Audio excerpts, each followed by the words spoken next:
Olá pessoal, mais um vídeo aí rápido, tá? Tem dois motores aqui de liquidificador. Esse primeiro aqui, pessoal, eu coloquei um soquete de 6 mm de cabeça para baixo, tá? E bati aqui, ele entrou com muita pressão, não sai de jeito nenhum. Aqui pessoal, é só roscar aqui, ó, sentido anti-horário, ó.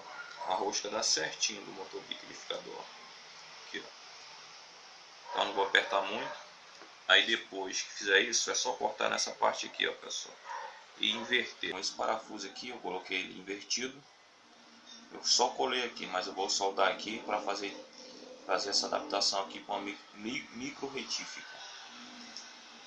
Agora descobri também, pessoal, isso aqui é de uma furadeira velha, tá? A ponta aqui onde vai o mandril, meia polegada, esse daqui.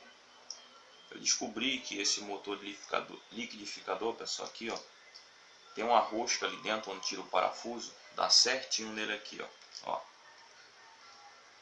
Olha só, pessoal, ó, como fica retinho, olha. Ó. Só serrar aqui e inverter e colocar o mandril. Tá bom? Deixa eu roscar ele. Lá, pessoal. Continuando o vídeo lá, ó. Soldei aqui, ó, aquele soquete 6 mm e o parafuso aqui, ó. Ficou muito bom, pessoal, aqui, ó.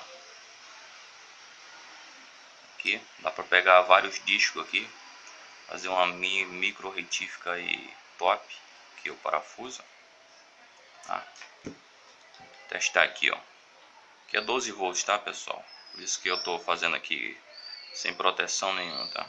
Esse motor aqui funciona 12 volts também, universal. Aqui, ó. Ó. Muito funcional, pessoal, aqui, ó. E aqui no outro que eu vou colocar o mandril, pessoal, eu serrei aquela ponta lá da furadeira que eu mostrei para vocês. Sobrou só a rosca aqui de meia polegada. Dá certinho aqui, ó. Só roscar, ó. Como ele roda anti-horário, não precisa nem soldar que ele vai apertando. É só colocar aqui o mandril.